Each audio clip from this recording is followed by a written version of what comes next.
Punjabi radio USA ਸੁਣ ਰਹੇ ਸਾਰੇ ਸਰੋਤਿਆਂ ਨੂੰ ਬਲਤੇਜ ਪੰਨੂ ਦੀ ਸਤਿ ਸ਼੍ਰੀ ਅਕਾਲ। ਕੁਛ ਨਿਗਾਹ ਮਾਰਦੇ ਆ ਆਲੇ ਦੁਆਲੇ ਦੇ ਉੱਤੇ। ਵੈਸੇ ਇਸ ਖਿੱਤੇ ਦੇ ਵਿੱਚ ਜਾਂ ਵਿਸ਼ਵ ਦੇ ਵਿੱਚ ਜਿਹੜੀ ਵੱਡੀ ਖਬਰ ਹੈ ਉਹਦੇ ਤੋਂ ਹੀ ਸ਼ੁਰੂਆਤ ਜਿਹੜੀ ਉਹ ਕਰਦੇ ਹਾਂ, ਔਰ ਉਹ ਹੈ ਅਫਗਾਨਿਸਤਾਨ। ਇੱਕ ਵਾਰੀ ਫੇਰ ਅਫਗਾਨਿਸਤਾਨ, ਜਿੱਥੇ ਕਿ ਅਮਰੀਕਨ ਜਿਹੜੀ ਮਿਲਟਰੀ ਹੈ ਉਹਨੇ 20 ਸਾਲ ਜਿਹੜਾ ਉਹ ਰੱਖਿਆ ਆਪਣਾ ਕੰਟਰੋਲ। 9/11 ਜਿਹੜਾ ਅਟੈਕ ਅਮਰੀਕਾ ਦੇ ਵਿੱਚ ਹੋਇਆ, ਉਦੋਂ ਬਾਅਦ ਜਿਵੇਂ ਹਮਲਾ ਕੀਤਾ ਗਿਆ, ਉਹਦੇ ਵਿੱਚ ਪਾਕਿਸਤਾਨ ਦਾ ਰੋਲ, ਉਹਦੇ ਵਿੱਚ ਭਾਰਤ ਦਾ ਰੋਲ, ਇਹ ਸਾਰੇ ਬੜਾ ਚਰਚਾ ਦਾ ਵਿਸ਼ਾ ਉਸ ਵੇਲੇ ਬਣੇ ਰਹੇ। ਔਰ ਖ਼ਾਸ ਤੌਰ ਦੇ ਉੱਤੇ ਆਸਮਾ ਬਿਨ ਲਾਦਨ ਜਿਹਨੂੰ ਲੱਭਿਆ ਜਾ ਰਿਹਾ ਸੀ, ਉਹਦਾ ਨਾਂ ਲੱਭਣਾ, ਫਿਰ ਉਹ ਪਾਕਿਸਤਾਨ ਦੇ ਵਿੱਚੋਂ ਲੱਭਣਾ, ਉਹ ਉੱਥੇ ਕਿਵੇਂ ਲੁਕਿਆ ਰਿਹਾ, ਉਹਨੂੰ ਮਾਰ ਕੇ ਜਿਹੜਾ ਉਹ ਸੁੱਟ ਦੇਣਾ ਸਮੁੰਦਰ ਦੇ ਵਿੱਚ, ਇਹ ਸਾਰਾ ਕੁਛ ਬੜਾ ਚਰਚਾ ਦੇ ਵਿੱਚ ਰਿਹਾ। ਔਰ ਸਮੇਂ-ਸਮੇਂ ਦੇ ਉੱਤੇ ਇਹਨਾਂ ਜਿਹੜੀਆਂ ਚਰਚਾਵਾਂ ਨੇ ਉਹ ਚੱਲਦੀਆਂ ਰਹਿਣਗੀਆਂ। ਅਫਗਾਨਿਸਤਾਨ ਦੇਖਿਆ ਜਾਵੇ ਤਾਂ ਮੁੜ ਉਸ ਜਗ੍ਹਾ ਦੇ ਉੱਤੇ ਫਿਰ ਅੱਜ ਆ ਕੇ ਖੜਾ ਹੋ ਗਿਆ ਜਿੱਥੇ 9/11 ਦੇ ਅਟੈਕ ਤੋਂ ਪਹਿਲਾਂ ਉਹ ਸੀਗਾ। ਹੁਣ ਅਹਿਮ ਪੁਆਇੰਟ ਜਿਹੜਾ ਇਹਦੇ ਵਿੱਚ ਇਹੀ ਹੋਊਗਾ ਕਿ ਕੀ ਤਾਲਿਬਾਨਾਂ ਨੇ ਇਹਨਾਂ 20 ਸਾਲਾਂ ਦੇ ਦੌਰਾਨ ਕੁਛ ਸਿੱਖਿਆ, ਕੁਛ ਉਹਨਾਂ ਦੀ ਸੋਚ ਦੇ ਵਿੱਚ ਕੋਈ ਤਬਦੀਲੀ ਆਈ ਕਿ ਉਹ ਅਫਗਾਨਿਸਤਾਨ ਦੇ ਉੱਤੇ ਰਾਜ ਕਰਨ ਦਾ ਤੌਰ ਤਰੀਕਾ ਆਪਣਾ ਬਦਲਣਗੇ, ਉਹ ਲੋਕਾਂ ਨੂੰ ਪ੍ਰੋਟੈਕਟ ਕਰਨਗੇ ਉੱਥੋਂ ਦਿਆਂ ਨੂੰ। ਔਰ ਮੁਲਕ ਜਿਹੜਾ ਟੁੱਟ ਭੱਜ ਗਿਆ, ਕੰਪਲੀਟ ਟੁੱਟ ਭੱਜ ਗਿਆ ਮੁਲਕ, ਇਹਦੇ 'ਚ ਕੋਈ ਸ਼ੱਕ ਨਹੀਂ। ਤਾਲਿਬਾਨਾਂ ਨੇ ਪਹਿਲਾਂ ਆਪ ਵੀ ਭੰਨਿਆ, ਫਿਰ ਮਾਰ ਕੇ ਬੰਬ ਜੋ ਨੈਟੋ ਫੋਰਸਸ ਨੇ ਭੰਨਿਆ, ਉਹ ਕਿਸੇ ਤੋਂ ਲੁਕਿਆ ਛਿਪਿਆ ਥੋੜ੍ਹੀ ਹੈ। ਥੋੜ੍ਹਾ ਜਿਹਾ ਯਾਦ ਤਾਂ ਕਰੋ ਨਾ ਕਿ ਇੱਕ ਦਿਨ ਦੇ ਵਿੱਚ ਕਿੰਨੇ ਕਲਸਟਰ ਬੰਬ ਜਿਹੜੇ ਉਹ ਸੁੱਟੇ ਜਾਂਦੇ ਸੀ, ਧਰਤੀ ਦੇ ਹੇਠ ਜਾ ਕੇ ਉਹ ਫਟਦੇ ਸੀ। ਬੜਾ ਵੇਖਿਆ ਜਾਵੇ ਤਾਂ ਕੁਦਰਤ ਦੇ ਪੁਆਇੰਟ ਆਫ ਵਿਊ ਤੋਂ ਖੂਬਸੂਰਤ ਧਰਤੀ ਜਿਹੜੀ ਉਹ ਕਹੀ ਜਾਂਦੀ ਆ, ਪਰ ਇਸ ਧਰਤੀ ਦੇ ਨਾਲ ਇਹ ਪੱਖ ਵੀ ਜੁੜਿਆ ਹੋਇਆ ਕਿ ਇਹ ਡਿਸਟਰਬ ਜਿਹੜਾ ਉਹ ਏਰੀਆ ਹੈ, ਡਿਸਟਰਬ ਰਹਿੰਦਾ ਹੀ ਆ। ਜਦੋਂ ਅਮਰੀਕਨ ਆਰਮੀ ਇੱਥੇ ਕਾਬਜ ਸੀ ਤੇ ਉੱਥੇ ਜਿਹੜੀ ਇੱਕ ਸਰਕਾਰ ਚਲਾਈ ਜਾ ਰਹੀ ਸੀ, ਇਹ ਪਤਾ ਸੀਗਾ ਬਹੁਤੀ ਦੇਰ ਕਿ ਇਹ ਸਰਕਾਰ ਉਨੀ ਕੁ ਦੇਰ ਚੱਲਣੀ ਆ ਜਿੰਨੀ ਦੇਰ ਅਮਰੀਕਨ ਆਰਮੀ ਉੱਥੇ ਬੈਠੀ ਆ। ਜਿਹੜੇ ਤੁਸੀਂ ਕਹ ਲਓ ਕਿ ਇੰਟਰਸਟ ਖਤਮ ਹੋ ਗਿਆ ਜਾਂ ਕੀ ਗੱਲ ਹੋਈ, ਭਾਰਤ ਨੇ ਵੀ ਉੱਥੇ ਪੈਸਾ ਬਥੇਰਾ ਲਾਇਆ, ਸ਼ਾਇਦ ਬਿਜ਼ਨਸ ਪੁਆਇੰਟ ਆਫ ਵਿਊ ਤੋਂ ਲਾਇਆ, ਹੋਰਾਂ ਮੁਲਕਾਂ ਨੇ ਵੀ ਉੱਥੇ ਪੈਸਾ ਖਰਚਿਆ ਹੋਊਗਾ। 100 ਕਰੋੜ ਜਿਹੜਾ ਸੀਗਾ ਉਹ ਤਾਂ ਮਹਿਜ਼ ਪਾਰਲੀਮੈਂਟ ਬਿਲਡਿੰਗ ਦੇ ਉੱਤੇ ਹੀ ਲਾਇਆ। ਹੁਣ ਉਹ ਪਾਰਲੀਮੈਂਟ ਬਿਲਡਿੰਗ ਜਿਹੜੀ ਆ ਉਹ ਰਹਿੰਦੀ ਆ ਜਾਂ ਨਹੀਂ? ਕਾਬਲ ਦਾ ਹਵਾਈ ਅੱਡਾ ਸੁੰਨਮਸਾਨ ਹੋ ਗਿਆ ਰਾਤ ਦਾ, ਉੱਥੇ ਕੋਈ ਕਮਰਸ਼ੀਅਲ ਫਲਾਈਟ ਜਿਹੜੀ ਉਹ ਨਹੀਂ ਖੜੀ, ਉੱਥੋਂ ਫਲਾਈਟਾਂ ਨਿਕਲ ਗਈਆਂ ਨੇ। ਅਮਰੀਕਨ ਆਰਮੀ ਦੇ ਕੁਝ ਜਹਾਜ਼ ਜਿਹੜੇ ਉਹ ਖੜੇ ਨੇ। 129 ਮੁਸਾਫਰ ਲੈ ਕੇ ਏਅਰ ਇੰਡੀਆ ਦੀ ਲਾਸਟ ਫਲਾਈਟ ਜਿਹੜੀ ਸੀ ਉਹ ਰਾਤ ਇੱਥੇ ਭਾਰਤ ਦੇ ਵਿੱਚ ਆਈ।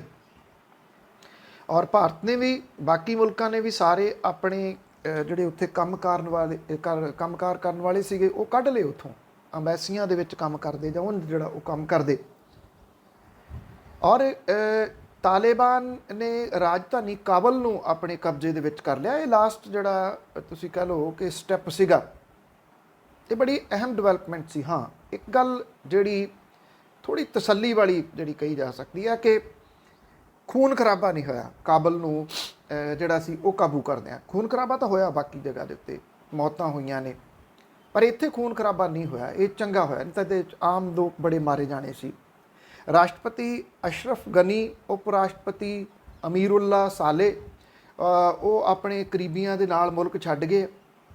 ਤਾਲਿਬਾਨ ਨੇ ਰਾਸ਼ਟਰਪਤੀ ਭਵਨ ਅਰਗ ਜਿਹੜਾ ਉਹਦੇ 'ਤੇ ਕਬਜ਼ਾ ਕਰ ਲਿਆ। ਕੁਝ ਵੀਡੀਓਜ਼ ਸਾਹਮਣੇ ਆ ਰਹੀਆਂ ਨੇ, ਤਾਲਿਬਾਨ ਕਾਬਲ ਦੀਆਂ ਸੜਕਾਂ ਦੇ ਉੱਤੇ ਨਜ਼ਰ ਆ ਰਹੇ ਆ। ਤਾਲਿਬਾਨਾਂ ਦਾ ਨੇਤਾ ਮੁੱਲਾ ਬਰਾਦਰ ਦਾ ਬਿਆਨ ਸਾਹਮਣੇ ਆਇਆ, ਉਹਨੇ ਇਹ ਗੱਲ ਕਹੀ ਆ ਕਿ ਅਸੀਂ ਲੋਕਾਂ ਦੀ ਜਾਨ ਮਾਲ ਦੀ ਰੱਖਿਆ ਕਰਾਂਗੇ, ਅਗਲੇ ਕੁਝ ਦਿਨਾਂ ਦੇ ਵਿੱਚ ਕਾਬੂ ਕਰ ਲਾਂਗੇ ਬਹੁਤਾ ਕੁਛ। ਉਹਨੇ ਆਪਣੇ ਬਿਆਨ 'ਚ ਵੀ ਕਿਹਾ ਕਿ ਅਸੀਂ ਇਹ ਨਹੀਂ ਸੀ ਸੋਚਿਆ ਕਿ ਐਡਾ ਸੌਖਿਆਂ ਐਡੀ ਛੇਤੀ ਸਾਨੂੰ ਜਿੱਤ ਮਿਲ ਜੂਗੀ, ਤੇ ਅਗਲੇ ਕੁਝ ਦਿਨਾਂ ਦੇ ਵਿੱਚ ਸਾਰਾ ਕੁਝ ਜਿਹੜਾ ਉਹ ਕੰਟਰੋਲ ਹੋ ਸਕਦਾ ਹੈ। ਉਹਦਾ ਬਿਆਨ ਜਿਹੜਾ ਉਹ ਆਇਆ। ਤਾਲਿਬਾਨ ਦੇ ਨੇਤਾ ਰਾਸ਼ਟਰਪਤੀ ਭਵਨ ਦੇ ਵਿੱਚ ਬਹਿ ਕੇ ਇੰਟਰਵਿਊਜ਼ ਦੇ ਰਹੇ ਆ। ਉਹਨਾਂ ਦਾਅਵਾ ਕੀਤਾ ਕਿ ਰਾਸ਼ਟਰਪਤੀ ਗਨੀ 50 ਲੱਖ ਡਾਲਰ ਕੈਸ਼ ਲੈ ਕੇ ਜਾਣ ਦੀ ਕੋਸ਼ਿਸ਼ ਕਰ ਰਿਹਾ ਸੀ, ਭੱਜ ਰਿਹਾ ਸੀ, ਪਰ ਉਹਨਾਂ ਕਿਹਾ ਕਿ ਪੈਸਾ ਰਾਸ਼ਟਰਪਤੀ ਮਹਿਲ ਦੇ ਹੈਲੀਪੈਡ ਦੇ ਉੱਤੇ ਹੀ ਰਹਿ ਗਿਆ। ਔਰ ਇਹ ਕਿਹਾ ਗਿਆ ਕਿ ਦੇਰ ਰਾਤ ਕਾਬੁਲ ਦੇ ਵਿੱਚ ਕੁਝ ਧਮਾਕਿਆਂ ਦੀਆਂ ਖਬਰਾਂ ਜਿਹੜੀਆਂ ਉਹ ਸੁਣੀਆਂ ਨੇ। ਹਾਲਾਂਕਿ ਇਹਨਾਂ ਧਮਾਕਿਆਂ ਦੀਆਂ ਖਬਰਾਂ ਦੀ ਪੁਸ਼ਟੀ ਨਹੀਂ ਹੋ ਸਕੀ ਕਿ ਕੀ ਜਿਹੜਾ ਉਹ ਰੀਜ਼ਨ ਸੀਗਾ। ਕਾਬੁਲ 에ਅਰਪੋਰਟ ਦੇ ਤੋਂ ਹਰ ਇੱਕ ਤਰ੍ਹਾਂ ਦੀਆਂ ਕਮਰਸ਼ੀਅਲ ਫਲਾਈਟਸ ਦੇ ਉੱਤੇ ਰੋਕ ਜਿਹੜੀ ਉਹ ਲਗਾ ਦਿੱਤੀ ਗਈ ਆ। ਦੇਸ਼ ਦੇ ਵਿੱਚ ਅਮਨ ਬਹਾਲੀ ਦੇ ਵਾਸਤੇ ਇੱਕ ਪਰਿਸ਼ਦ ਜਿਹੜੀ ਆ ਉਹ ਬਣਾਈ ਗਈ ਆ। ਸਾਬਕਾ ਰਾਸ਼ਟਰਪਤੀ ਹਮਿਦ ਕਰਜ਼ਈ ਇਹਦੀ ਅਗਵਾਈ ਕਰਨਗੇ। ਅਫਗਾਨਿਸਤਾਨ ਦੇ ਵਿੱਚ ਮੌਜੂਦਾ CEO ਅਬਦੁੱਲਾ ਤੇ ਜਿਹਾਦੀ ਨੇਤਾ ਗੁਲਬੁਦੀਨ ਹਿਕਮਤਯਾਰ ਵੀ ਇਹਦੇ ਵਿੱਚ ਹੋਣਗੇ। ਇਹ ਕਿਹਾ ਜਾ ਰਿਹਾ ਕਿ ਇਹ ਸੰਗਠਨ ਬਹੁਤ ਛੇਤੀ ਰਾਸ਼ਟਰਪਤੀ ਭਵਨ ਤੋਂ ਇਸਲਾਮਿਕ ਐਮੀਰੇਟਸ ਆਫ ਅਫਗਾਨਿਸਤਾਨ ਦਾ ਐਲਾਨ ਕਰ ਸਕਦਾ। ਤਾਲਿਬਾਨ ਨੇ ਮੁੱਲਾ ਸ਼ਰੀਨ ਨੂੰ ਕਾਬੁਲ ਦਾ ਗਵਰਨਰ ਬਣਾਇਆ। ਉਹ ਤਾਲਿਬਾਨ ਦੇ ਸੰਸਥਾਪਕ ਮੁੱਲਾ ਉਮਰ ਦਾ ਕਰੀਬੀ ਸੀ ਔਰ ਉਹਦਾ ਸੁਰੱਖਿਆ ਗਾਰਡ ਵੀ ਰਹਿ ਚੁੱਕਿਆ। ਉਹ ਕੰਧਾਰ ਦਾ ਤੇ ਪੁਰਾਣੇ ਤਾਲਿਬਾਨੀ ਆ। ਸੋਵੀਅਤ ਸੰਘ ਦੇ ਖਿਲਾਫ ਵੀ ਲੜਾਈ ਲੜ ਚੁੱਕਾ। ਤਾਲਿਬਾਨ ਦੀਆਂ ਜਿਹੜੀਆਂ ਲੜਾਕਾ ਯੂਨਿਟਾਂ ਨੇ ਉਹਦੇ ਵਿੱਚ ਸਭ ਤੋਂ ਪ੍ਰਮੁੱਖ ਲੋਕਾਂ ਦੇ ਵਿੱਚੋਂ ਉਹ ਇੱਕ ਦੱਸਿਆ ਜਾਂਦਾ। ਕਾਬੁਲ ਦੇ ਵਿੱਚ ਤੇਜ਼ੀ ਨਾਲ ਬਦਲ ਰਹੇ ਹਾਲਾਤ ਦੇ ਵਿੱਚ ਅਮਰੀਕਾ ਨੇ ਸਿਕਿਉਰਿਟੀ ਅਲਰਟ ਜਾਰੀ ਕੀਤਾ। ਗੱਲ ਕਹੀ ਆ ਕਿ ਕਾਬੁਲ ਦੇ 에ਅਰਪੋਰਟ ਸਣੇ ਸੁਰੱਖਿਆ ਹਾਲਾਤ ਬੜੀ ਤੇਜ਼ੀ ਨਾਲ ਬਦਲ ਰਹੇ ਆ ਔਰ ਕੁਝ ਰਿਪੋਰਟ ਦੇ ਮੁਤਾਬਕ 에ਅਰਪੋਰਟ ਦੇ ਉੱਤੇ ਅੱਗ ਲੱਗੀ ਆ, ਪਰ ਇਹਨਾਂ ਦੀ ਪੁਸ਼ਟੀ ਨਹੀਂ ਹੋ ਰਹੀ। ਅਮਰੀਕਨ ਦੂਤਾਵਾਸ ਜਿਹੜਾ ਉਹ ਖਾਲੀ ਹੋ ਚੁੱਕਿਆ ਹੈ ਔਰ ਅਮਰੀਕਨ ਜਿਹੜੇ ਰਾਜਦੂਤ ਨੇ ਉਹ ਅਫਗਾਨਿਸਤਾਨ ਛੱਡ ਕੇ ਜਾ ਚੁੱਕੇ ਆ। ਕਾਬੁਲ ਹਵਾਈ ਅੱਡੇ ਦੇ ਉੱਤੋਂ ਕੁਝ ਫਲਾਈਟਸ ਜਿਹੜੀਆਂ ਬਿਨਾਂ ਪੈਸੰਜਰ ਤੋਂ ਵੀ ਜਿਹੜੀਆਂ ਉਹ ਉਡਾਈਆਂ ਗਈਆਂ ਤਾਂ ਕਿ ਇਹ ਜਿਹੜੇ ਜਹਾਜ਼ ਨੇ ਘੱਟੋ ਘੱਟ ਉਹ ਸੁਰੱਖਿਅਤ ਰਹਿ ਜਾਣ। ਅੱਜ ਜਦੋਂ ਇੱਥੇ ਸੋਮਵਾਰ ਹੋ ਚੁੱਕਿਆ ਹੋਇਆ ਤੇ ਫਲਾਈਟ ਦੇ ਵਾਸਤੇ ਕੋਈ ਸਕੈਜੂਲ ਮੌਜੂਦ ਨਹੀਂ ਗਾ। ਤਾਲਿਬਾਨ ਜਿਹੜੇ ਨੇ ਉਹ ਇਹ ਕਹਿੰਦੇ ਨੇ ਕਿ ਉਹਨਾਂ ਦਾ ਇਰਾਦਾ ਕਾਬੁਲ ਹਵਾਈ ਅੱਡੇ ਦੇ ਕੰਮ ਨੂੰ ਪ੍ਰਭਾਵਿਤ ਕਰਨ ਦਾ ਨਹੀਂ ਗਾ। ਸਾਰੀਆਂ 에ਅਰਲਾਈਨਸ ਜਿਹੜੀਆਂ ਨੇ ਉਹਨਾਂ ਨੂੰ ਫਲਾਈਟਸ ਚਲਾਉਣ ਦਿੱਤੀਆਂ ਜਾਣਗੀਆਂ ਜੇ ਉੱਥੋਂ ਨਿਕਲਣਾ ਚਾਹੁੰਦੇ ਨੇ। ਜਰਮਨੀ ਨੇ ਆਪਣੇ ਜਿਹੜੇ ਉੱਥੋਂ ਉਹਨਾਂ ਦੇ ਕੌਂਸਲਖਾਨੇ ਦੇ ਵਿੱਚ ਕੰਮ ਕਰਦੇ ਕਰਮਚਾਰੀ ਨੇ ਉਹਨਾਂ ਨੂੰ ਕਾਬੁਲ ਤੋਂ ਨਿਕਲਣ ਦੇ ਵਾਸਤੇ ਕਿਹਾ। ਅਮਰੀਕਾ ਤੇ ਦੂਜੇ ਦੇਸ਼ਾਂ ਦੀ ਮਦਦ ਕਰਨ ਵਾਲੇ ਅਫਗਾਨੀ ਨਾਗਰਿਕਾਂ ਨੂੰ ਉੱਥੋਂ ਕੱਢਿਆ ਜਾ ਰਿਹਾ। ਕੁਝ ਏਰੀਆ ਦੇ ਵਿੱਚੋਂ ਲੁੱਟ ਖਸੁੱਟ ਦੀਆਂ ਘਟਨਾਵਾਂ ਵੀ ਸਾਹਮਣੇ ਆ ਰਹੀਆਂ ਨੇ। ਤਾਲਿਬਾਨ ਨੇ ਬਿਆਨ ਜਾਰੀ ਕਰਕੇ ਵਿਦੇਸ਼ੀ ਨਾਗਰਿਕਾਂ ਕੌਂਸਲਖਾਨਿਆਂ ਨੂੰ ਸੁਰੱਖਿਆ ਦਾ ਭਰੋਸਾ ਦਿੱਤਾ। ਬਿਆਨ ਦੇ ਵਿੱਚ ਇਹ ਕਿਹਾ ਗਿਆ ਕਿ ਅਸੀਂ ਕੌਂਸਲਖਾਨੇ, ਰਾਜਨੀਤਿਕ ਕੇਂਦਰ, ਵਿਦੇਸ਼ੀ ਜਿਹੜੇ ਸੰਸਥਾਨ ਨੇ ਨਾਗਰਿਕਾਂ ਨੂੰ ਇਹ ਭਰੋਸਾ ਦਿੰਦੇ ਆ ਕਿ ਉਹਨਾਂ ਨੂੰ ਡਰਨਾ ਨਹੀਂ ਚਾਹੀਦਾ, ਉਹਨਾਂ ਨੂੰ ਕੋਈ ਖਤਰਾ ਨਹੀਂਗਾ। ਕਾਬੁਲ ਦੇ ਲੋਕਾਂ ਨੂੰ ਇਹ ਭਰੋਸਾ ਰੱਖਣਾ ਚਾਹੀਦਾ ਕਿ ਇਸਲਾਮੀ ਅਮੀਰਾਤ ਦੇ ਜਿਹੜੇ ਲੜਾਕੂ ਨੇ ਉਹ ਸਾਰੀ ਜਗ੍ਹਾ ਸੁਰੱਖਿਆ ਜਿਹੜੀ ਆ ਉਹ ਰੱਖਣ ਦੇ ਵਾਸਤੇ ਉਹਨਾਂ ਨੂੰ ਕਿਹਾ ਜਾ ਰਿਹਾ। ਔਰ ਇਹ ਕਿਹਾ ਇਹ ਵੀ ਜਾ ਰਿਹਾ ਕਿ ਜਿਹੜੇ ਗਨੀ ਨੇ ਉਹ ਗੁਆਂਢੀ ਮੁਲਕਾਂ ਦੇ ਰਾਹੀਂ ਹੁੰਦੇ ਹੋਏ ਅਮਰੀਕਾ ਜਾ ਰਹੇ ਨੇ। ਉਹਦੇ ਨਾਲ ਉਪ ਰਾਸ਼ਟਰਪਤੀ ਸਾਲੇਹ ਤੇ ਉਹਨਾਂ ਦੇ ਕੁਝ ਕਰੀਬੀ ਲੋਕ ਵੀ ਜਿਹੜੇ ਉਹ ਸ਼ਾਮਲ ਨੇ। ਅਫਗਾਨ ਰੱਖਿਆ ਮੰਤਰੀ ਨੇ ਗਨੀ ਤੇ ਸਾਲੇਹ ਦੇ ਉੱਤੇ ਜਿਹੜਾ ਉਹ ਸਟਾਇਰ ਕੀਤਾ। ਕਾਬੁਲ ਦੇ ਵਿੱਚ ਪੁਲਿਸ ਕਰਮਚਾਰੀ ਸਰੈਂਡਰ ਕਰ ਰਹੇ ਆ। ਉਹਨਾਂ ਨੇ ਆਪਣੇ ਹਥਿਆਰ ਤਾਲਿਬਾਨਾਂ ਨੂੰ ਜਿਹੜੇ ਆ ਉਹ ਦੇ ਦਿੱਤੇ ਆ। ਇਹ ਲੇਟੈਸਟ ਡਿਵੈਲਪਮੈਂਟ ਜਿਹੜੀ ਆ ਉਹ ਅਫਗਾਨਿਸਤਾਨ ਦੀ ਆ।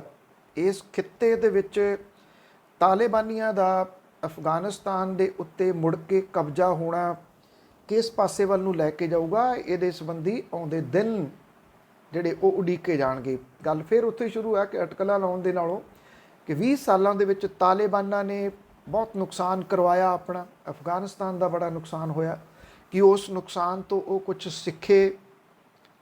ਕੀ ਹੋਇਆ ਇਹ ਬੜਾ ਵੱਡਾ ਜਿਹੜਾ ਉਹ ਸਵਾਲ ਖੜਾ ਹੈ ਇਸ ਵੇਲੇ। 15 ਅਗਸਤ ਦਾ ਦਿਨ ਜਿਹੜਾ ਸੀਗਾ ਉਹ ਮਨਾਇਆ ਗਿਆ ਇੱਥੇ ਭਾਰਤ ਦੇ ਵਿੱਚ। ਲਾਲ ਕਿਲੇ ਤੋਂ ਲੰਬਾ ਭਾਸ਼ਣ ਪ੍ਰਧਾਨ ਮੰਤਰੀ ਹੋਰਾਂ ਨੇ ਦਿੱਤਾ। ਬਹੁਤ ਲੰਬੇ ਲੰਬੇ ਭਾਸ਼ਣ ਦਾ ਰਿਕਾਰਡ ਆਪਣਾ ਹੀ ਆ ਪ੍ਰਧਾਨ ਮੰਤਰੀ ਨਰਿੰਦਰ ਮੋਦੀ ਹੋਰਾਂ ਦਾ। ਜੇ ਪੁਰਾਣੇ ਪ੍ਰਧਾਨ ਮੰਤਰੀਆਂ ਦੇ ਨਾਲ ਕੰਪੇਅਰ ਕੀਤਾ ਜਾਵੇ, ਖਾਸ ਤੌਰ ਦੇ ਉੱਤੇ ਡਾਕਟਰ ਮਨਮੋਹਨ ਸਿੰਘ ਹੋਰਾਂ ਦੇ ਨਾਲ, ਤੇ ਉਹ ਪਾਸਕ ਵੀ ਨਹੀਂ ਗਏ ਭਾਸ਼ਣ ਵਾਲੇ ਮਾਮਲੇ 'ਚ। ਇਦੋਂ ਅੱਧਾ ਕੁ ਭਾਸ਼ਣ ਦਿੰਦੇ ਆ ਜਿੱਡਾ ਲੰਬਾ ਭਾਸ਼ਣ ਨਰਿੰਦਰ ਮੋਦੀ ਹੋਰਾਂ ਨੇ ਦਿੱਤਾ। ਇਹਦੇ ਵਿੱਚ ਛੋਟੇ ਕਿਸਾਨਾਂ ਨੂੰ ਜਿਹੜਾ ਉਹ ਦੱਸਿਆ ਗਿਆ ਕਿ ਅਸੀਂ ਉਹਨਾਂ ਲਈ ਕੰਮ ਕਰਦੇ, ਮਤਲਬ ਕਿਸਾਨਾਂ ਦੀ ਗੱਲ ਤਾਂ ਕੀਤੀ ਗਈ, ਛੋਟੇ ਵੱਡੇ ਕਿਸਾਨਾਂ ਦੇ ਵਿਚਾਲੇ ਪਾੜ ਪਾਉਣ ਦੇ ਯਤਨਾਂ ਦੇ ਤਹਿਤ ਅਜਿਹੀਆਂ ਚੀਜ਼ਾਂ ਜਿਹੜੀਆਂ ਉਹ ਦੱਸੀਆਂ ਗਈਆਂ ਜਾਂ ਆਖੀਆਂ ਗਈਆਂ। ਜੇ ਤੁਸੀਂ ਉਹਦੀ ਚੀਰ ਫਾੜ ਕਰਨੀ ਹੋਵੇ ਸਮੁੱਚੇ ਭਾਸ਼ਣ ਦੀ, ਸਹੀ ਮਾਇਨਿਆਂ ਦੇ ਵਿੱਚ ਉਹਦੇ ਵਿੱਚੋਂ ਕੱਢਣ ਪਾਉਣ ਨੂੰ ਬਹੁਤਾ ਕੁਝ ਹੈ ਨਹੀਂ ਗਾ। ਬਹੁਤੀਆਂ ਗੱਲਾਂ ਉਹੀ ਨੇ ਦੁਹਰਾਓ ਵਾਲੀਆਂ, ਪੁਰਾਣੀਆਂ ਜਿਹੜੀਆਂ ਦੁਹਰਾਈਆਂ ਗਈਆਂ ਨੇ। ਨਵਾਂ ਉਹਦੇ ਵਿੱਚ ਕੁਝ ਵੀ ਨਹੀਂ ਹੈਗਾ। ਕਰੋਨਾ ਦੇ ਦੌਰਾਨ ਜੋ ਕੁਝ ਹੋਇਆ, ਚਾਹੇ ਉਹ ਆਕਸੀਜਨ ਦੀ ਘਾਟ ਸੀ, ਚਾਹੇ ਉਹ ਮੈਡੀਸਨ ਦੀ ਘਾਟ ਸੀ, ਤੇ ਚਾਹੇ ਮੌਜੂਦਾ ਕਰੋਨਾ ਵੈਕਸੀਨ ਦੇ ਮਾਮਲੇ ਦੇ ਉੱਤੇ, ਇਹਨਾਂ ਚੀਜ਼ਾਂ ਦਾ ਕੋਈ ਬਹੁਤਾ ਜ਼ਿਕਰ ਜਾਂ ਕੀਤਾ ਹੀ ਨਹੀਂ ਗਿਆ ਜਿਹੜਾ ਦੀ ਉਹ ਜ਼ਿਕਰ। ਜੇ ਦਿੱਲੀ ਤੋਂ ਬਾਅਦ ਪੰਜਾਬ ਨੂੰ ਆ ਜਾਈਏ, ਪੰਜਾਬ ਦੇ ਵਿੱਚ ਵੀ ਸਿਆਸਤ ਭਾਰੂ ਰਹੀ।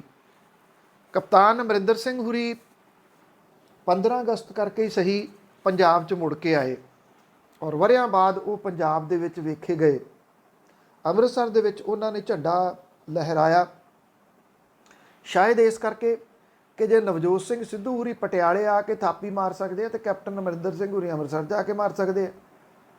ਉਹ ਇਹ ਥਾਪੀ ਮਾਰਨ ਦੇ ਯਤਨ ਹੀ ਸੀਗੇ ਕਿ ਉਹਨਾਂ ਨੇ ਅੰਮ੍ਰਿਤਸਰ ਜਾ ਕੇ ਝੰਡਾ ਝੁਲਾਇਆ ਔਰ ਉੱਥੇ ਜਿਹੜੀਆਂ ਗੱਲਾਂ ਬਾਤਾਂ ਕੀਤੀਆਂ। 15 ਅਗਸਤ 'ਤੇ ਬਹੁਤੀ ਸਿਆਸਤ ਤਾਂ ਨਹੀਂ ਹੋ ਸਕਦੀ, ਪਰ ਸਿਆਸਤ ਦੀ ਜਿਹੜੀ ਸਮੈਲ ਹੈ ਉਹ ਤਾਂ ਹਰੇਕ ਜਗ੍ਹਾ ਦੇ ਉੱਤੋਂ ਆ ਜਾਂਦੀ ਹੈ ਨਾ, ਕਿ ਇਹ ਸਿਆਸਤ ਜਿਹੜੀ ਉਹ ਕੀਤੀ ਜਾ ਰਹੀ ਆ। ਉਹਨਾਂ ਨੇ ਆਪਣੇ ਆਲੇ ਦੁਆਲੇ ਉੱਥੋਂ ਦੇ ਜਿਹੜੇ ਕਾਂਗਰਸੀ ਸੀ ਉਹਨਾਂ ਨੂੰ ਵੀ ਇਕੱਠਿਆਂ ਕੀਤਾ, ਇਕੱਠਿਆਂ ਕਰਕੇ ਕੁਝ ਫੰਡਸ ਜਿਹੜੇ ਸੀਗੇ ਜੀ ਉਹ ਦੇਣ ਦੀ ਗੱਲ ਕੀਤੀ ਅੰਮ੍ਰਿਤਸਰ ਨੂੰ। ਔਰ ਉਹ ਦੇਣ ਦਾ ਮੇਨ ਜਿਹੜਾ ਰੀਜ਼ਨ ਇਹ ਸੀਗਾ ਕਿ ਨਵਜੋਤ ਸਿੰਘ ਸਿੱਧੂ ਹੁਰੀ ਅੰਮ੍ਰਿਤਸਰ ਨੂੰ ਰਿਪਰੈਜ਼ੈਂਟ ਕਰਦੇ ਆ। ਉਹ ਕਹਿੰਦੇ ਮੈਂ ਪਟਿਆਲੇ ਜੇ ਆਉਣਾ ਤੇ ਉਹ ਫਿਰ ਕੈਪਟਨ ਅਮਰਿੰਦਰ ਸਿੰਘ ਹੁਰੀ ਉਹਨਾਂ ਨੂੰ ਦੱਸਣਗੇ ਵੀ ਤੂੰ ਪਟਿਆਲੇ ਆਉਣਾ ਤਾਂ ਬਈ ਅਸੀਂ ਅੰਮ੍ਰਿਤਸਰ ਆਵਾਂਗੇ। ਫਿਰ ਇਹਦੇ ਵਿੱਚੋਂ ਸਿਆਸਤ ਜਿਹੜੀ ਸੀ ਉਹ ਦਿਸਦੀ ਰਹੀ। ਆਮ ਲੋਕ ਜਿਹੜੇ ਨੇ ਉਹ ਇਹਨਾਂ ਸਮਾਗਮਾਂ ਤੋਂ ਪਿਛਲੇ ਸਾਲਾਂ ਤੋਂ ਹੌਲੀ ਹੌਲੀ ਗਾਇਬ ਹੋਣੇ ਸ਼ੁਰੂ ਹੋ ਗਏ। ਜੇ ਕੁਝ ਲੋਕ ਆਉਂਦੇ ਵੀ ਆ, ਬੱਝੇ ਰੁੱਝੇ ਲਿਆਂਦੇ ਜਾਂਦੇ ਆ। ਇਹਦੇ ਵਿੱਚ ਇੱਕ ਤਾਂ ਸਰਕਾਰੀ ਨੌਕਰੀਆਂ ਵਾਲੇ ਹੁੰਦੇ ਆ, ਟੀਚਰ ਸਾਹਿਬਾਨ ਨੇ, ਦੂਜੇ ਨੇ ਪ੍ਰਸ਼ਾਸਨਿਕ ਅਧਿਕਾਰੀ ਨੇ, ਉਹਨਾਂ ਦੀ ਮਜਬੂਰੀ ਹੁੰਦੀ ਹੈ ਕਿ ਉਹ ਇਹਨਾਂ ਸਮਾਗਮਾਂ ਦੇ ਵਿੱਚ ਪਾਰਟੀਸਪੇਟ ਉਹਨਾਂ ਨੂੰ ਕਰਨਾ ਹੀ ਪੈਂਦਾ, ਨਹੀਂ ਤਾਂ ਅਦਰਵਾਈਜ਼ ਫਿਰ ਉਹਨਾਂ ਨੂੰ ਨੌਕਰੀਆਂ ਦਾ ਖਤਰਾ ਹੁੰਦਾ। ਉਹ ਜਿਹੜੇ ਉਹ ਜ਼ਰੂਰ ਲਿਆਂਦੇ ਗਏ ਤੇ ਉਹ ਬਿਠਾਏ ਗਏ। ਹੁਮਸ ਭਰੇ ਮੌਸਮ ਦੇ ਵਿੱਚ ਬਹੁਤ ਵੱਡੇ ਵੱਡੇ ਹੋਰਡਿੰਗਸ ਲਾ ਕੇ ਇਹ ਦੱਸਣ ਦੀ ਕੋਸ਼ਿਸ਼ ਕੀਤੀ ਗਈ ਕਿ ਸਭ ਕੁਝ ਠੀਕ ਠਾਕ ਹੈ, ਪੰਜਾਬ ਬਹੁਤ ਸਿਰੇ ਦੀ ਤਰੱਕੀ ਦੇ ਉੱਤੇ ਹੈ, ਪੰਜਾਬ ਨੇ ਉਹ ਕਰਤਾ, ਪੰਜਾਬ ਨੇ ਆਹ ਕਰਤਾ। ਜਿੰਨਾ ਕੁਝ ਜਿਹੜਾ ਉਹ ਬੋਲਣ ਦੀ ਕੋਸ਼ਿਸ਼ ਕੀਤੀ ਗਈ, ਲੋਕ ਸਮਝਦੇ ਨੇ, ਕਾਫੀ ਹੱਦ ਤੱਕ ਸਮਝਦੇ ਨੇ ਕਿ ਕੀ ਅਸਲ ਦੇ ਵਿੱਚ ਹੋ ਰਿਹਾ। ਉਧਰ ਨਵਜੋਤ ਸਿੰਘ ਸਿੱਧੂ ਹੋਰਾਂ ਨੇ ਵੀ ਜਿਹੜਾ ਸੀ ਇੱਥੇ ਕਾਂਗਰਸ ਭਵਨ ਜਿਹੜਾ ਚੰਡੀਗੜ੍ਹ ਦੇ ਵਿੱਚ ਆ ਉੱਥੇ ਝੰਡਾ ਝੁਲਾਇਆ ਔਰ ਉਹਨਾਂ ਨੇ ਵੀ ਉੱਥੇ ਵੱਡੇ ਵੱਡੀਆਂ ਜਿਹੜੀਆਂ ਗੱਲਾਂ ਸੀਗੀਆਂ ਉਹ ਕੀਤੀਆਂ। ਔਰ ਉਹਨਾਂ ਨੇ ਜਿਹੜਾ ਚਿੱਟੇ ਵਾਲੇ ਮਾਮਲੇ ਦੇ ਉੱਤੇ ਇੱਕ ਵਾਰੀ ਫਿਰ ਅਕਾਲੀ ਆਗੂਆਂ ਦੇ ਉੱਤੇ ਸਿੱਧਮ ਸਿੱਧੇ ਹਮਲੇ ਜਿਹੜੇ ਸੀ ਉਹ ਕੀਤੇ। ਅਕਾਲੀ ਆਗੂਆਂ ਦੇ ਹਮਲੇ ਤਾਂ ਕੀਤੇ ਹੀ, ਨਾਲ ਦੀ ਨਾਲ ਇਹ ਵੀ ਕਿਹਾ ਕਿ ਆਮ ਆਦਮੀ ਪਾਰਟੀ ਜਿਹੜੀ ਆ ਉਹਦੇ ਘਰ ਤੱਕ ਪਹੁੰਚੀ ਤੇ ਘਰੇ ਆ ਕੇ ਉਹਨਾਂ ਨੂੰ ਇਹ ਕਿਹਾ ਕਿ ਸਾਨੂੰ ਦੱਸੋ ਜਿਹੜਾ ਕੀ ਕਰਨਾ ਤੇ ਸਾਡੇ ਨਾਲ ਤੁਰੋ। ਇਹ ਵੀ ਕਿਹਾ ਕਿ ਇਹ ਪੁੱਛਿਆ ਗਿਆ ਕਿ ਅਸੀਂ ਤੁਹਾਡੇ ਲਈ ਕੀ ਕਰ ਸਕਦੇ ਹਾਂ। ਇਹ ਵੀ ਕਿਹਾ ਗਿਆ ਕਿ ਨੌਜਵਾਨਾਂ ਨੂੰ ਜਿਹੜਾ ਉਹ ਸਨਮਾਨ ਮਿਲੂਗਾ ਪਾਰਟੀ ਦੇ ਵਿੱਚ। ਇਹ ਵੀ ਕਿਹਾ ਪਹਿਲਾਂ ਨਾਲੋਂ 1.5 ਗੁਣਾ ਜ਼ਿਆਦਾ ਟਿਕਟਾਂ ਮਿਲਣਗੀਆਂ। ਵਾਅਦੇ ਨੇ, ਵਾਅਦੇ ਤਾਂ ਜਿੰਨੇ ਮਰਜ਼ੀ ਕਰੀ ਚੱਲੋ, ਵਾਅਦਿਆਂ 'ਤੇ ਤਾਂ ਕੋਈ ਮੁੱਲ ਹੀ ਨਹੀਂ। ਕਿਹੜਾ ਕਿਸੇ ਨੇ ਪੁੱਛਣਾ? ਵਾਅਦੇ ਤਾਂ 16 ਦੇ ਵਿੱਚ ਬਹੁਤ ਕੀਤੇ ਸੀ। ਮੈਨੀਫੈਸਟੋ ਤਾਂ 16 ਵਾਲਾ ਅਜੇ ਜਿਹੜਾ ਲੋਕਾਂ 'ਚ ਤੁਰਿਆ ਫਿਰਦਾ, ਜਿਹੜੀਆਂ 17 'ਚ ਚੋਣਾਂ ਜਿੱਤੀਆਂ ਸੀ ਉਹਦੇ ਵਿੱਚੋਂ ਕਿੰਨੇ ਵਾਅਦੇ ਪੂਰੇ ਹੋ ਗਏ। ਸਵਾਲ ਸਭ ਤੋਂ ਵੱਡਾ ਇਹੀ ਆ ਕਿ ਇਸ ਵਾਰੀ ਪੰਜਾਬ ਵਾਲੇ ਮੁੜ ਕੇ ਫਿਰ ਮੂਰਖ ਬਣਨਗੇ ਜਾਂ ਉਹ ਕੁਝ ਨਾ ਕੁਝ ਜਿਹੜਾ ਉਹ ਸਿੱਖਣਗੇ, ਪਿਛਲੇ ਸਮੇਂ ਤੋਂ ਸਿੱਖਣਗੇ ਕਿ ਵਾਅਦੇ ਕਰਨ ਵਾਲੇ ਜਿਹੜੇ ਵੱਡੇ ਵੱਡੇ ਵਾਅਦੇ ਕਰਨ ਵਾਲੇ ਨੇ ਉਹਨਾਂ ਦੇ ਉੱਤੇ ਅੱਗੋਂ ਸਵਾਲ ਕਿਵੇਂ ਕਰਨੇ ਆ।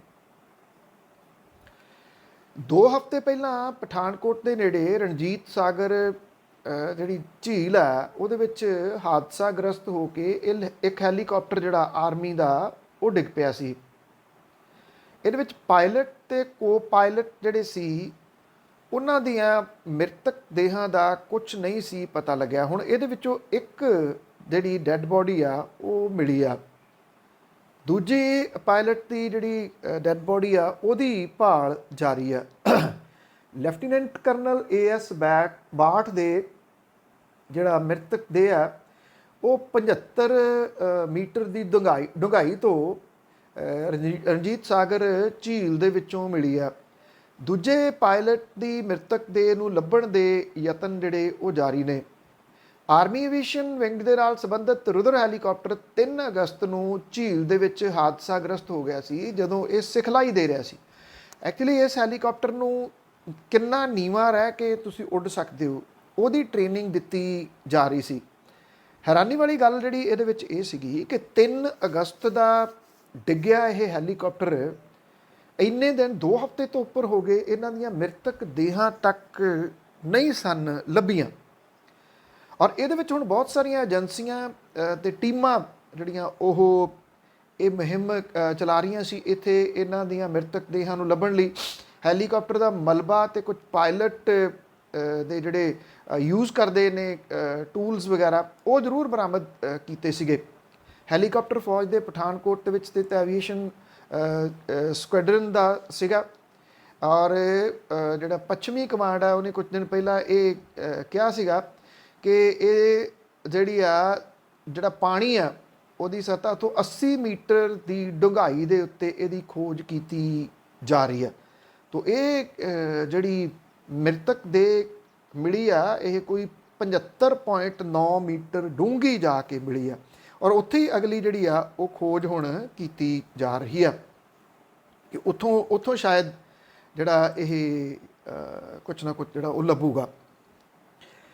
ਜਿਹੜੇ ਧਰਮ ਹੈ, ਧਾਰਮਿਕ ਚੀਜ਼ਾਂ ਨੇ ਉਹਨਾਂ ਨੂੰ ਅਕਸਰ ਜਿਹੜਾ ਅੱਜ ਕੱਲ੍ਹ ਕੁਝ ਜ਼ਿਆਦਾ ਤੁਸੀਂ ਕਹ ਲਓ ਕਿ ਸ਼ੁਗਲ ਬਣਾਉਣ ਦਾ ਯਤਨ ਜਿਹੜਾ ਉਹ ਕੀਤਾ ਜਾਂਦਾ। ਜ਼ੀਰਕਪੁਰ ਦੇ ਵਿੱਚ ਇੱਕ ਢਾਬਾ ਮਾਲਕ ਹੈ, ਉਹਨੇ ਵੀ ਇੱਦਾਂ ਦੀ ਕੁਛ ਜਿਹੜੀ ਦੀ ਉਹ ਬੇਵਕੂਫੀ ਕੀਤੀ। ਸੇਠੀ ਢਾਬਾ ਔਰ ਉਹ ਆਪਣੇ ਆਪ ਨੂੰ ਸਮਾਜ ਸੇਵੀ ਅਖਵਾਉਂਦਾ, ਸੋਨੂ ਸੇਠੀ। ਜੇ ਕੋਈ ਸਮਾਜ ਸੇਵੀ ਆ ਤੇ ਉਹ ਧਰਮ ਦਾ ਸਹਾਰਾ ਲੈ ਕੇ ਉਹਦਾ ਮਜ਼ਾਕ ਉਡਾ ਕੇ ਆਪਣੀ ਪ੍ਰਸਿੱਧੀ ਕਰਾਵੇ ਤੇ ਉਹ ਕਾਹਦਾ ਸਮਾਜ ਸੇਵੀ ਜਿਹੜਾ ਉਹ ਕਿਹਾ ਜਾ ਸਕਦਾ। ਇਹਨੇ ਸੋਨੂ ਸੇਠੀ ਨੇ ਕੀ ਕੀਤਾ, ਇਹਨੇ ਗੁਰਬਾਣੀ ਜਿਹੜਾ ਸੀਗਾ ਉਹਨੂੰ ਇੱਕ ਸ਼ੁਗਲ ਦੇ ਤਰੀਕੇ ਦੇ ਨਾਲ ਗਾਉਣ ਦੇ ਯਤਨ ਕੀਤੇ ਤੇ ਉਹਦੇ ਉੱਤੇ ਡਾਂਸ ਜਿਹੜਾ ਸੀਗਾ ਉਹ ਕੁਛ ਔਰਤਾਂ ਜਿਹੜੀਆਂ ਉਹ ਕਰਦੀਆਂ ਹੋਈਆਂ ਦਿਸੀਆਂ। ਇਹ ਵੀਡੀਓ ਵਾਇਰਲ ਹੋ ਗਈ। ਵਾਇਰਲ ਹੋਣ ਤੋਂ ਬਾਅਦ ਬੇਸ਼ੱਕ ਜਿਹੜਾ ਇਹ ਸੇਠੀ ਢਾਬੇ ਦਾ ਮਾਲਕ ਹੈ ਸੋਨੂ ਸੇਠੀ, ਉਹਨੇ ਮਾफ़ੀ ਮੰਗ ਲਈ ਕਿ ਉਹਦੇ ਤੋਂ ਗਲਤੀ ਹੋਈ ਹੈ। ਇਹ ਅਸਲ ਦੇ ਵਿੱਚ ਨਾ ਸ਼ੁਗਲ, ਮੈਂ ਤਾਂ ਕਿਹਾ ਕੁਝ ਲੋਕ ਇਹ ਸੋਚਦੇ ਆ ਕਿ ਇਹਦੇ ਨਾਲ ਪ੍ਰਸਿੱਧੀ ਮਿਲ ਜੂਗੀ ਇੱਦਾਂ ਦੀਆਂ ਚੀਜ਼ਾਂ ਦੇ ਨਾਲ। ਕਿਸੇ ਵੀ ਧਰਮ ਦੇ ਉੱਤੇ ਕੁਝ ਟੀਕਾ ਟਿੱਪਣੀ ਕਰੋ, ਉਹਨੂੰ ਸ਼ੁਗਲ ਦੇ ਰੂਪ ਦੇ ਵਿੱਚ ਲਿਆਓ, ਉਸ ਤੋਂ ਬਾਅਦ ਮਾफ़ੀ ਮੰਗ ਲਓ ਤੇ ਉਹਦੇ ਨਾਲ ਲੋਕਾਂ ਦੇ ਵਿੱਚ ਇੱਕ ਵਾਰੀ ਚਰਚਾ ਜਿਹੜੀ ਉਹ ਹੋ ਜੂਗੀ। ਕਿਉਂਕਿ ਅੱਲੇ ਪੱਲੇ ਕੁਛ ਹੁੰਦਾ ਨਹੀਂ। ਜੇ ਤਾਂ ਚਰਚਾ ਕਰਵਾਉਣੀ ਆ, ਕੋਈ ਚੱਜ ਦੀ ਗੱਲ ਹੋਵੇ, ਕੋਈ ਸਿਆਣਪ ਭਰੀ, ਜੇ ਤੁਸੀਂ ਸਮਾਜ ਸੇਵੀ ਆ, ਕੋਈ ਸਿਆਣਪ ਗੱਲ ਜਿਹੜੀ ਉਹ ਕੀਤੀ ਜਾਵੇ ਤੇ ਹੈ ਜਿਹੜੀਆਂ ਚੀਜ਼ਾਂ ਮਰਿਆਦਾਵਾਂ ਨੇ ਕੁਝ ਜਿਹੜੀਆਂ ਕਿਸੇ ਵੀ ਧਰਮ ਦੀਆਂ ਉਹਨਾਂ ਨੂੰ ਉਹਨਾਂ ਤੱਕ ਸੀਮਤ ਰਹਿਣ ਦੇਣਾ ਚਾਹੀਦਾ। ਜਦੋਂ ਕੋਈ ਹਰੇਕ ਵਿਅਕਤੀ ਉਹਨੂੰ ਵੀਡੀਓ ਬਣਾਵੇ ਫਿਰ ਉਹਨੂੰ ਵਾਇਰਲ ਕਰੇ ਤੇ ਸ਼ਰਾਰਤ ਤਾਂ ਉਹਦੇ ਵਿੱਚ ਜਿਹੜੀ ਉਹ ਦਿਸਦੀ ਆ। ਉਹਦੀ ਸ਼ਿਕਾਇਤ ਹੋ ਗਈ।